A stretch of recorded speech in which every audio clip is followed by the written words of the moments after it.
Are you considering a painting project? You might want to reconsider. I will link below to my extensive article on non-toxic paint, latex-free paint, and my recommendations thereof. This is an update to that article. I'm going to link below to a couple of publications from the EPA, as well as a publication from Louisiana, and we're going to discuss that. I received an email recently from a local representative of a paint company, which I really, really appreciate, because I literally, if you read my article on paint, no company responded to me. Not one, and I tried more than once. I'm drinking my tea this morning, by the way. This is the tea from the video, These Herbs Saved My Life, and I drink it every morning still. Keeps me going, keeps my heart going. So I'm going to read some quotes to you that are going to knock your socks off. From a product manager at a large paint manufacturer, I have this email. And again, I really appreciate this information. It doesn't surprise me at all, but I think it's really going to surprise some of you. So he attached some environmental data sheets on the VOC testing, which I appreciate that so much, because it is really hard to get the actual sheets for the VOC testing from any company. I've asked so many times, so many companies, and I've literally never received from any company the VOC testing publication. So he said, see the attached environmental data sheets. These go into detail for the products in the, I'm not going to tell you what product line, and I add in several colorants as well. We test on untinted samples, but the colorant is also tested and is 0 VOC. So the untinted paint is tested, and the colorant is tested separately as well. All right, this is important to remember. Do you remember your high school chemistry class? You took chemical A and you added chemical B. What happened? You got chemical C. Chemical C is a whole new chemical. Chemical C doesn't have the same attributes of chemical A and chemical B. It's not adding chemical A plus chemical B and getting a conglomeration of it. It's a brand new, different chemical with completely different attributes. But this is what industry does. This is what the paint industry does. This is what a lot of chemical companies do, is they'll test the separate components and not examine the final product, which is a completely different chemical, my dear. This is what you're putting in your home. You're exposing yourself to it. You're exposing your children to it, your pets. And people wonder why they're sick. This chemical C is not tested. This is what I just read to you. The colorant is tested. The untinted paint is tested. But the finished product is not tested. You can't put two chemicals together and not test the finished product and say it's 0 VOC. That's what Pharmacia does though, right? Moving on from that email, which again, I really appreciate that information. It's just confirmation for me of what I already knew to be true. Chemicals today here in the United States don't have to be proven safe, and this is the case for other countries as well. If there's a new chemical developed, it doesn't have to be proven safe to be put on the market. They just put it on the market. And then it's the EPA's job to prove the chemical unsafe. It's the EPA's job to prove that the chemical is toxic. So how do you ensure that Pharmacia, which is big chemical and big pharma, how do you ensure that Pharmacia keeps on chugging? You don't fund the EPA. Or you operate, if the EPA does get funding, you operate like the FDA, which is the fox guarding the henhouse, or the FCC, or any of the other acronym agencies, which don't protect we the people. They just protect corporations, we the corporations. Yeah, did you know these things? This is important. This is relevant to your health. These are drugs, okay? Chemicals are drugs. If you buy a bucket of paint, you're buying a drug because it's a chemical. It's going to impact you one way or another.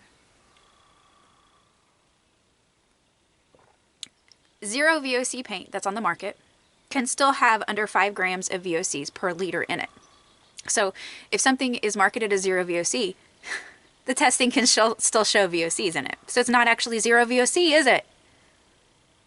It's low VOC potentially, but it's not necessarily VOC free. Now all of the VOCs that are known to man are not tested. This is so ridiculous.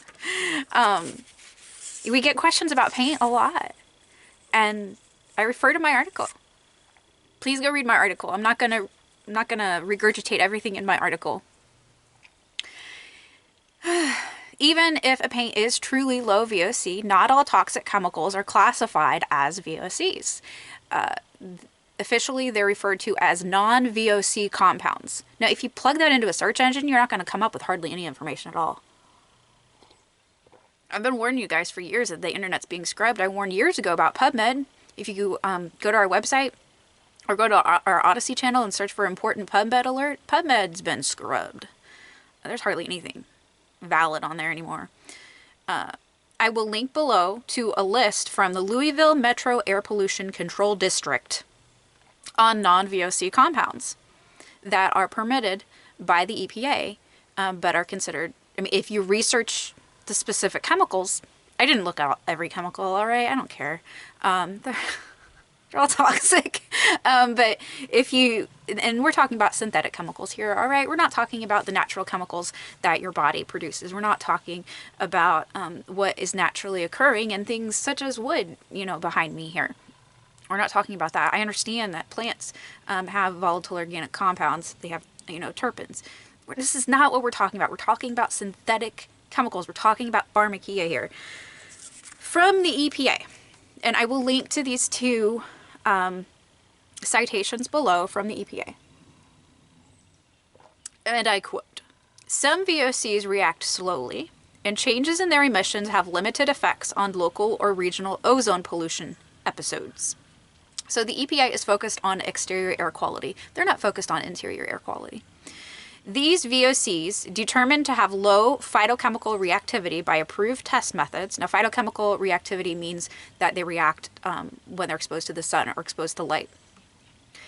These VOCs may be excluded from the VOC definition for certain regulatory purposes. So there are VOCs that we know are VOCs. They're volatile organic compounds, but they're not regulated. They are excluded. This is verbatim from the EPA.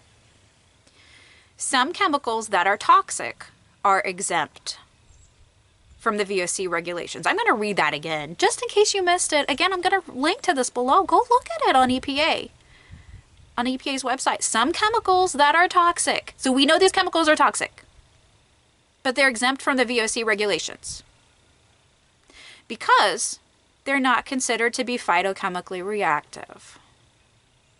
So if they don't react in the sun, or aren't considered to react in the sun, haven't been found to react in the sun, or more likely they've never been tested, they've never been studied, well, these chemicals are exempt from VOC regulations. They're not regulated. Therefore, some products, again, this is from the EPA, therefore, some products labeled as no VOC or low VOC under the Clean Air Act can actually contain volatile organic compounds that are toxic, some at high levels. I'm going to read that part again, just in case you missed it. Some products labeled as no VOC or low VOC, this is paint, and everything else, under the Clean Air Act can actually contain volatile organic compounds that are toxic, some at high levels.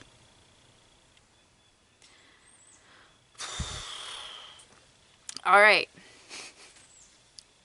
So what do you do with this? What do you do with this information? My recommendation, don't paint. For reals, don't paint. Don't paint your house inside. Don't do it. Just don't. Or make your own. There are milk paint recipes online.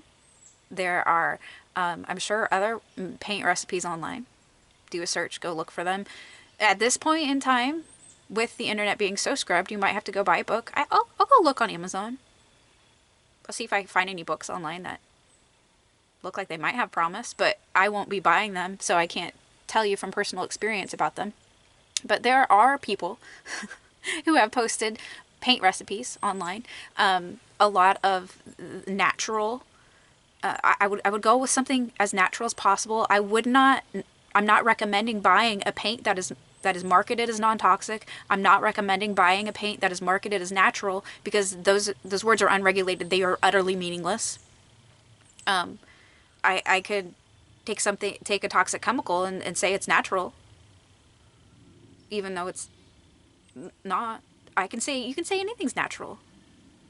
It's utterly meaningless in this world. It doesn't mean anything from a marketing perspective, from a commercial enterprise perspective. So I recommend making your own. Make your own paint. If you're going to paint, there are mineral-based paints that you can make yourself. There might be some that are made in very small batches by Etsy makers. That might be a possibility, maybe. But you really need to know all of the ingredients, and most likely they're not going to tell you all of the ingredients. They're probably going to, say, well, I don't have to. This is a trade secret. You don't get to know. This is a secret. Because trade secret law. So the problem with natural paints is that they can still be toxic. If a paint is marketed as natural, that doesn't necessarily mean that it is natural. There was a company that we came across in a consultation recently that I hadn't heard of, out of the UK. Their paints are definitely better in the European Union and in the UK than in the United States, because they have more regulations for chemicals and toxins than we do here in the United States. But that's not an endorsement. It's not an endorsement. And that company didn't respond to me either. Am I really that unimportant? Just kidding. Just kidding. No vanity here. The problem with natural paints is that they can still be toxic. As I said, another problem with natural paints is a lot of them contain natural rubber latex. And you've got potentially 15% of the population with a latex allergy. Lots of people who are chemically sensitive develop latex allergies. And they generally don't know it until very late in life, because they think that it's natural rubber latex. I will link below to my extensive article proving that natural, derogatory air quotes, rubber latex is anything but natural. It's anything but safe. It's absolutely toxic. Starts out as toxic, then toxic chemicals are added that are only considered to be non-toxic because they haven't been studied and they're unregulated. And it can be marked as organic and still be super toxic and full of chemicals that have never been studied. And so no wonder people will get sick from their latex mattresses. I've got an article up on our website, How a Latex Mattress Wrecked My Life. I'm not the only person who has been just so harmed by sleeping on a latex mattress. A lot of people have.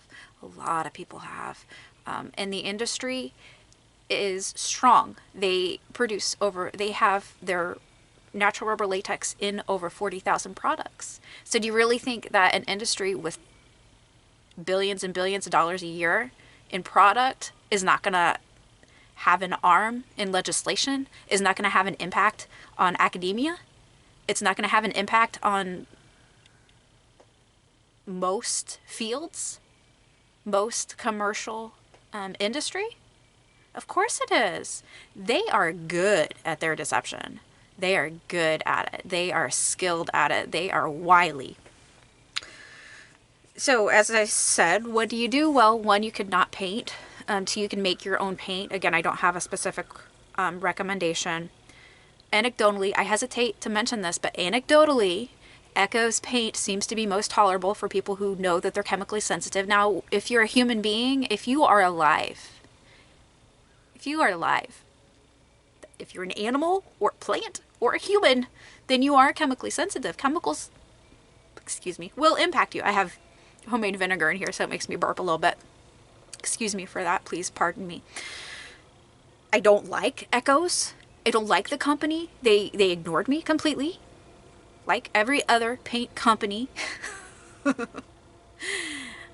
This is not an endorsement for their paint. This is just a statement that a lot of people who are chemically sensitive do tolerate it. Is there natural rubber latex in there? There could be. I don't know. Natural rubber latex is a known toxic sensitizer. Go look it up. Actually, the last I looked, there was still on PubMed, if you put in latex toxic, you could still find a few things. It used to be that if you put in is latex toxic on PubMed, the first 3 or 4 pages would just overwhelm you with incredible, actually well done peer-reviewed research on the topic.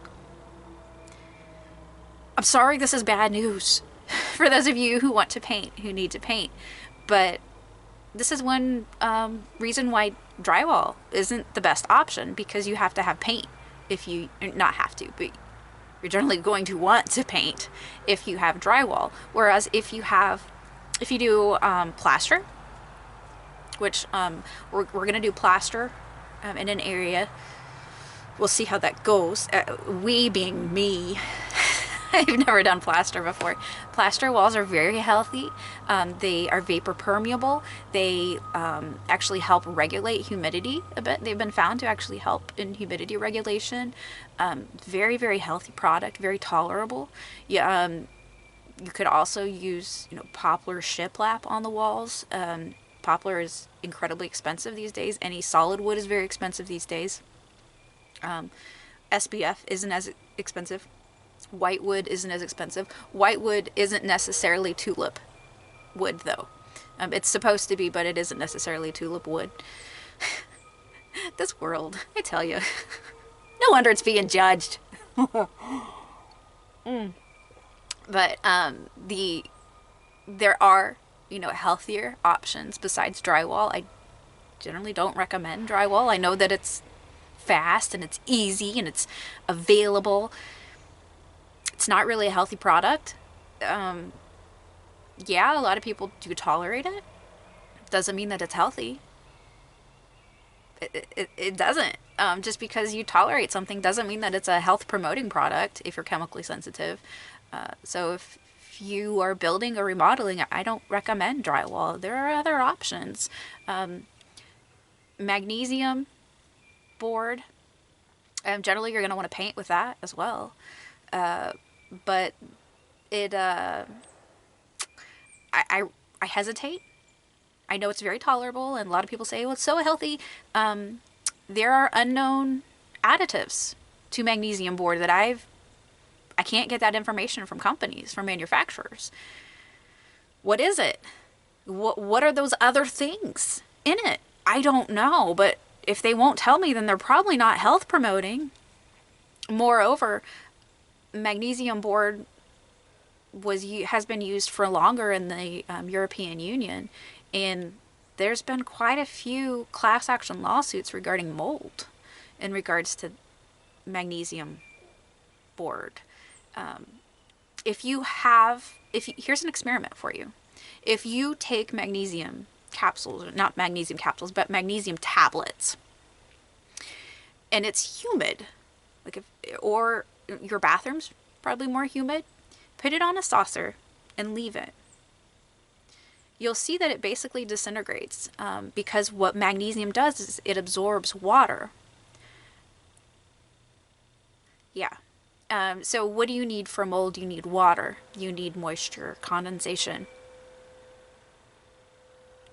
I don't know. But at the same time, were those lawsuits in the European Union for magnesium board due to just the fact that almost every building is moldy? Because people have plumbing inside their walls, which I don't recommend plumbing inside your walls. I don't care what kind of plumbing it is. I recommend it on your walls so you can see it. And then there are building errors. There's problems with airflow I mean, their condensation, inappropriate use of vapor barriers in experimental or inappropriate climates. There's all sorts of reasons why it may not be the actual magnesium board that's the problem. This is a difficult world to live in. This is a very toxic world. And so you need to be equipped with the information. You need to understand, if you live in the United States or any other government, you need to understand how the regulating bodies work. And you need to understand that the regulating bodies are the industry. They're the same thing. It's the fox guarding the hen house. You don't have protection, really, from industry, from toxins. You know, I think we've seen a lot of recent events that show us that we've been lied to, that we can't trust, that the governing bodies are going to protect us. I didn't bring it over here, but my book, our book, Poison, Failed by Western Medicine, Modern Construction, and Corporate Interests. I was failed. You're failed too. Whether you are healthy as a horse or not, you've been failed by industry. You've been failed by your government.